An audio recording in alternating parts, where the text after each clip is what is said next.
Hey, it's Gina with WTI.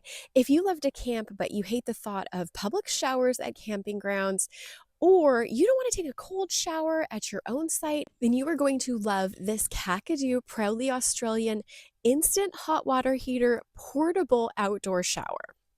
I was completely blown away by how easy this is to use. It really is as simple as pushing a button and adjusting a knob. It's incredibly lightweight and easy to move around. This water gets hot. So you can clearly see on the display that it measures the temperature of the water that you're using, and then it has a 55-degree lift on that. So it can get up to 120 degrees depending on what temperature you're starting with. Another plus is that this is rechargeable, so you don't have to worry about changing batteries out. I used a 5-gallon water container and I got a 10-minute shower out of that.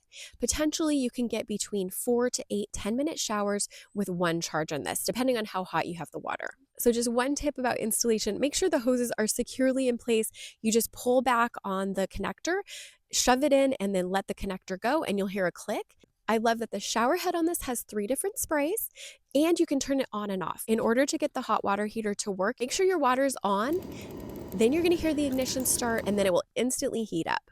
Now, if you're using the off button to like scrub up and then rinse off, when you initially turn it back on, of course, you're going to have a little bit of cold water and then it will go to the hot again because it's not going to keep the water hot while you have the spray in the off position. This instant hot water heater shower is a total game changer for our camping experience. I will not be leaving home without it, and that's my point of view.